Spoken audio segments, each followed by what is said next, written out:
قبیلہ نہ ہوندا، مقدر دا ہک ساوا تیلا نہ ہوندا، ناصر سادی سواوی نہ لبدی جے آل نبی دا وسیلہ نہ ہوندا۔ عظمت محمد و آل محمد بلند تر صلوات۔ نعرہ تکبیر، نعرہ رسالت، نعرہ حیدری، عظمت محمد و آل محمد بلند تر صلوات۔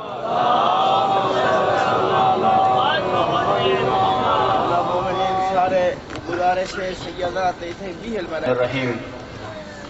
جیسا کہ ہمیں احساس ہے کہ آپ مومنین پورے دن سے مجلس سرمات فرما رہے ہیں اور آپ سب کو علامہ صاحب کے خطاب کا شدت سے انتظار ہے، ہمیں بھی ان کی آمد کی شدت سے انتظار تھی،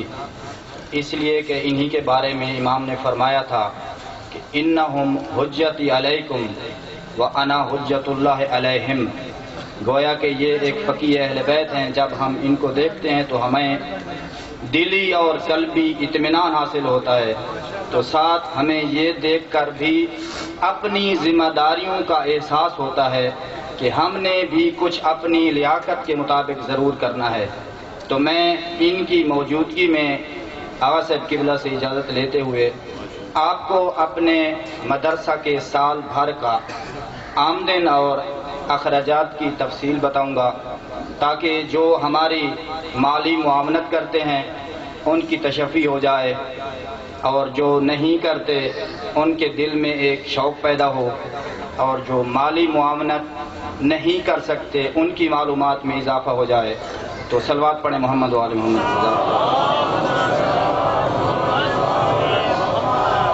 جنوری 2015 میں مدرسہ کی آمدن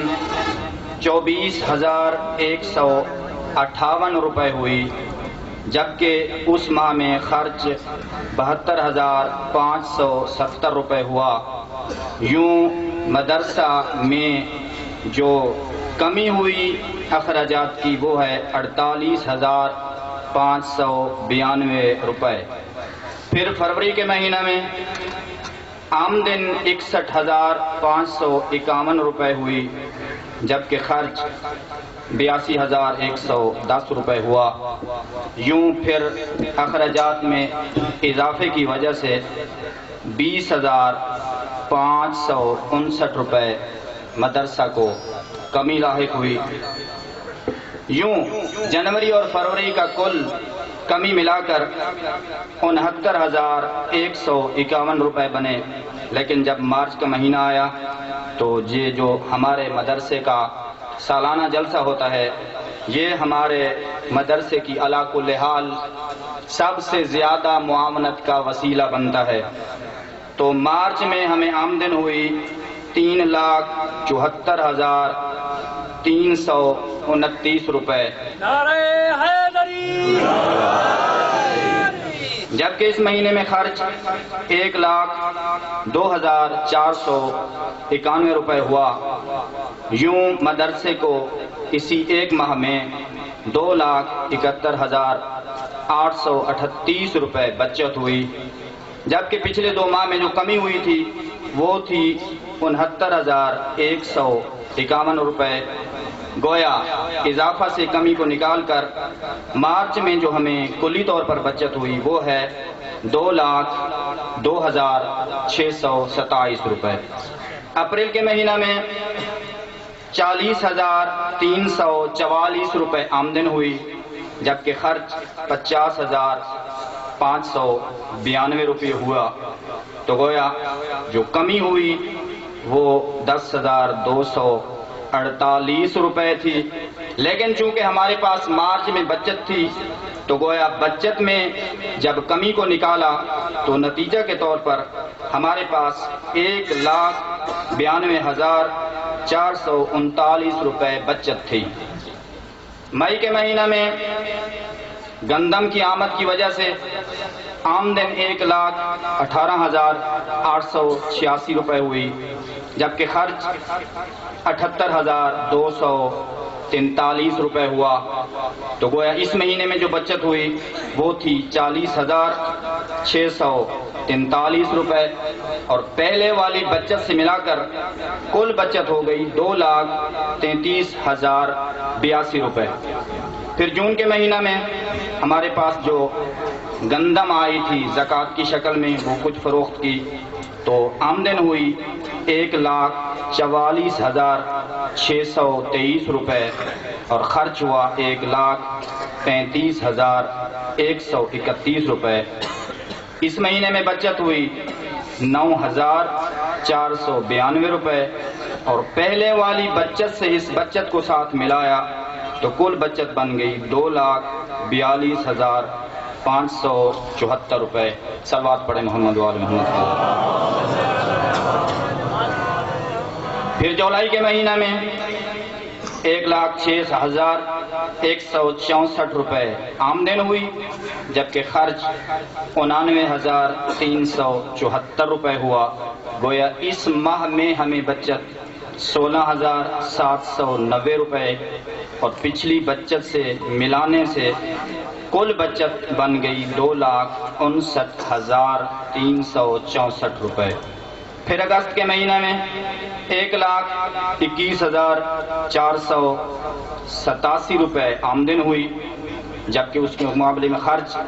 1,37,141 روپے ہوا، تو گویا اس مہینے میں کمی کا سامنا کرنا پڑا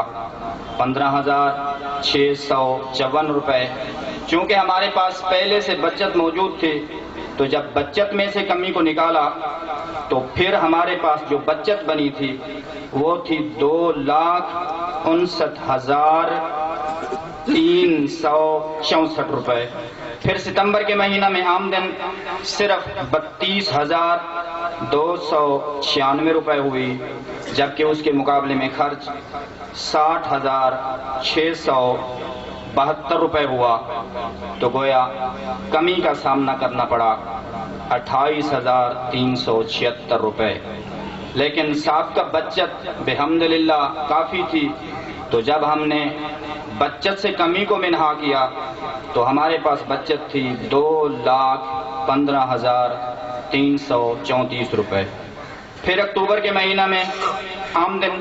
44,827 روپے ہوئی، اور خرچ 56,833 روپے ہوا۔ گویا کمی ہوئی 12,006 روپے کی، لیکن پیچھے سے ہمارے پاس اضافہ موجود تھا، بچت تھی، تو گویا بچت میں سے جب کمی کو نکالا تو باقی ہمارے پاس 2,03,228 روپے بچے۔ صلوات پڑھیں محمد وآل محمد۔ نومبر میں آمدن ہوئی، جو گندم بچی ہوئی تھی اس میں سے کچھ فروخت کی، آمدن ہو گئی 2,08,263 روپے، خرچ ہوا 1,47,025 روپے، تو گویا بچت بن گئی 61,238 روپے۔ اس بچت کو پہلے والی بچت میں شامل کرنے سے کل بچت بن گئی 2,64,566 روپے۔ پھر دسمبر کے مہینہ میں 69,636 روپے آمدن ہوئی، جبکہ اس کے مقابلے میں خرچ 86,268 روپے ہوا۔ گویا کمی کا سامنا کرنا پڑا 16,633 روپے۔ لیکن جب سابقہ بچت میں سے اس کا تقابل کیا تو ہمارے پاس جو رقم بچی وہ تھی 2,47,934 روپے۔ گویا یہ ہمارے سال بھر یعنی 2015 کی آمدن اور خرچ تھا۔ اگر اس کا میں خلاصہ بیان کروں تو وہ یوں بنے گا کہ سال بھر میں جو ہمیں آمدن ہوئی وہ ہے 13,46,564 روپے، اور خرچ ہوا 10,98,630 روپے۔ اب جو 2015 کے اختتام میں ہمارے پاس بحمدللہ بچت تھی وہ تھی 2,47,934 روپے۔ گویا یہ سب کچھ آپ اہل خیر کے تعاون سے ہے۔ تو میں نے جو کچھ عرض کرنا ہے وہ یہ ہے کہ اب ہمارے پاس مالی تعاون کی قلت نہیں ہے، دامیں درمیں قدمیں سخن ہمیں تائید و نصرت حاصل ہے، لیکن جس چیز کی کمی ہے وہ ہے جس مقصد کے لیے مدرسہ بنایا گیا تھا، وہ طلاب کی کمی ہے۔ لہذا اب جن کے بچے زیادہ ہیں، جیسے آپ کے پیسے زیادہ ہوں تو مدرسہ میں دیتے ہیں، لہذا جن کے بچے زیادہ ہیں آپ نیاز کے بھی قائل ہیں اور خیرات کے بھی قائل ہیں، تو نظر اللہ اور نیاز حسین سمجھ کر اپنے بچوں کو مدارس میں داخل کریں۔ ہوتا یوں ہے کہ جن مدارس کے علماء خطیب ہیں ان کے مدارس میں بچوں کو بھیجا جاتا ہے اور تصور یہ ہوتا ہے کہ وہاں جا کر یہ خطیب بن جائیں گے، حالانکہ ضروری نہیں ہے کہ یہ تصور صحیح ہو۔ جو چھپی ہوئی صلاحیتیں ہوتے ہیں وہ چھوٹے سے مدرسے میں پڑھنے والے طالب علم میں بھی ظاہر ہو سکتی ہیں، اور اگر صلاحیتیں نہیں ہیں تو شاید وہ کسی بڑے مدرسے میں بھی پڑھے تب بھی خطیب نہیں بن سکے گا۔ تو خطابت غرض و غایت نہیں ہونا چاہیے، حلال و حرام کی تعلیم کا حصول غرض و غایت ہونا چاہیے۔ اس موضوع پر میں علامہ صاحب قبلہ سے التماس کروں گا کہ وہ خطاب فرمائیں گے۔ اب ہمارا جو اگلا منصوبہ ہے وہ آپ یہ جنوبی جانب دیکھ رہے ہیں، 2 کمرے ہیں، ان کے سامنے برآمدے کی چھت نہیں ہے، یہ چھت ڈالنی ہے، اور شمال کی جانب ہماری مسجد محفوظ نہیں ہے، اس سے آگے مدرسے کی باؤنڈری موجود ہے۔ ہمارا ارادہ ہے کہ وہاں 4 دیواری تعمیر کر کے مسجد کی کھڑکیاں کھول دی جائیں تاکہ نمازیوں کو سکون اور تسلی ملے۔ صلوات پڑھیں محمد و آل محمد کی ذات پر۔ آخر میں آپ کا وقت میں نے زیادہ لیا ہے، خوشی کی بات ہے کہ ہمارے علاقے کے اہل خیر اس مدرسہ کے جلسہ میں ہماری امید سے بڑھ کر تعاون کرتے ہیں، گویا کہ انہوں نے اپنے مویشیوں میں سے ہمیں پھنڈر دے دیے، پھر آٹا بھی دے دیا،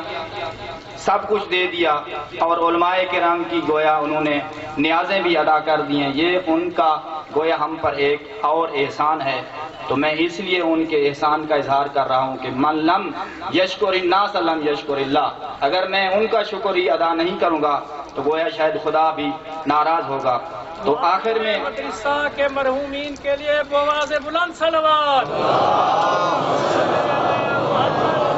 آخر میں فاتحہ اور دعائے سیت کی اپیل ہے کہ جن حضرات نے اس مدرسہ کے انعقاد میں دامیں درمیں سخنے اور قدمیں تعاون فرمایا ہے، ان کے جو مرحومین اس دار فانی سے جا چکے ہیں ان کے اصال کے لیے سورۃ فاتحہ، اور باقی جو مومنین یہاں پہ نیک حاجات لے کر آئے ہیں ان کی حاجات کی برابری کے لیے، اور خاص کر ایک ہمارے محسن کہہ رہے تھے کہ ان کے بچے کا میرٹ میں نام آنے کے باوجود ابھی آرڈر جاری نہیں ہوئے، تو آپ سب ان کے لیے دعا فرمائیں گے۔ والسلام علیکم ورحمۃ اللہ۔ ایک مرتبہ صورت حمد رہے تو صورت توفیق۔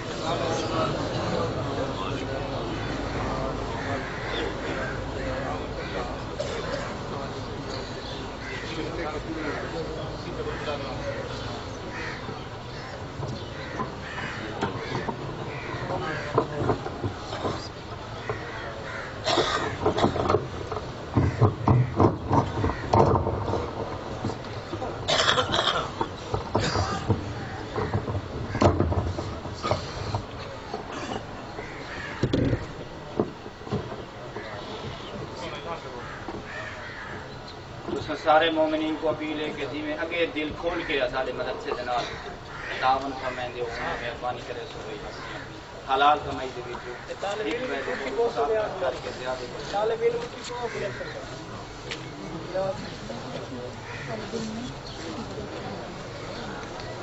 نعرہ تکبیر، نعرہ تکبیر، نعرہ رسالت، نعرہ رسالت، نعرہ حیدری، نعرہ حیدری، خدمت محمد و آل محمد، بلند تر صلوات۔ السلام علیکم۔ أعوذ بالله من الشيطان الرجيم بسم الله الرحمن الرحيم الحمد لله والصلاة على آلها أما بعد فقد قال الله تبارك وتعالى في كتابه المبين وهو أصدق الصادقين أعوذ بالله من الشيطان الرجيم بسم الله الرحمن الرحيم هل يستوي الذين يعلمون والذين لا يعلمون کلمات پڑھیں اہل کے کلمات تمام اہل علم سے اہل ایمان سے تمام بندگان سے سوال کر رہا ہے کہ جاننے والے علم رکھنے والے اور علم نہ رکھنے والے جاہل برابر ہو سکتے ہیں؟ اس کا جواب آپ نے دینا ہے۔ صلوات پڑھو محمد علیہ وسلم۔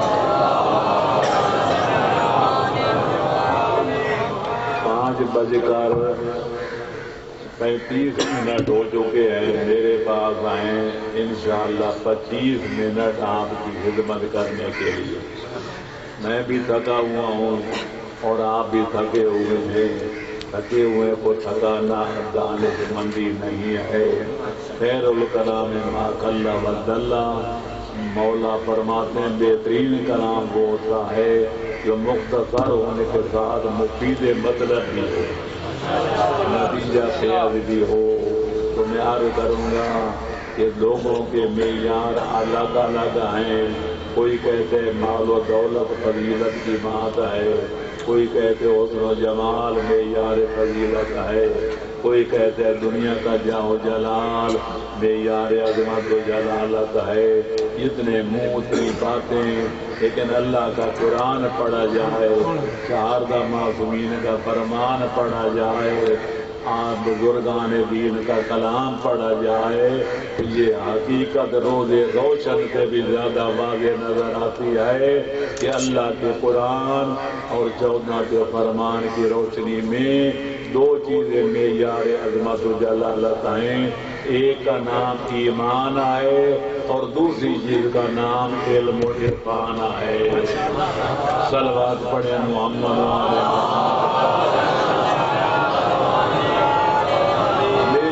جب لوگوں کے قیادت کی بات آتی ہے، سیاست کی بات ہوتی ہے، بڑے چھوٹے کی بات ہوتی ہے،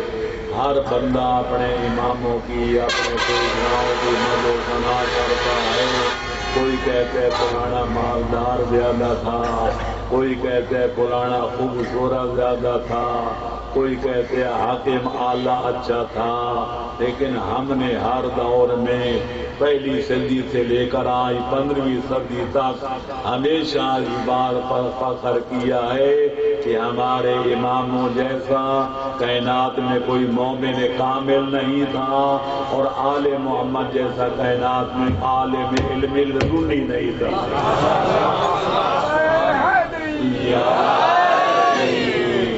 لوگ اپنے اماموں کی، اپنے پیشواؤں کی، اپنے رہبر و رہنماؤں کی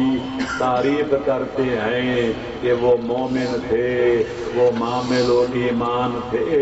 لیکن ہم ان کے مقابلے میں کہتے ہیں کہ ہمارے پیشوا صرف مومن کامل نہیں تھے، وہ بلکہ کل ایمان بھی تھے، محور ایمان بھی تھے، معدن ایمان بھی تھے۔ کوئی کان ہوتی ہے جیسے لوہا نکلتا ہے، کوئی کان ہوتے ہیں جیسے چاندی نکلتی ہے، کوئی کان ایسی ہوتے ہیں جیسے سونا نکلتا ہے۔ حیدر قرار وہ کان ہے جیسے ایمان نکلتا ہے۔ بلکہ میں یوں کہوں گا کہ ہمیں فخر حاصل ہے کہ ہم ان اماموں کے ماننے والے ہیں جن کی ذات مومن و بے ایمان کی پہچان ہے۔ پیغمبر اکرم نے فرمایا تھا یا علی لولا انت، اے میرا بھائی علی اگر تو نہ ہوتا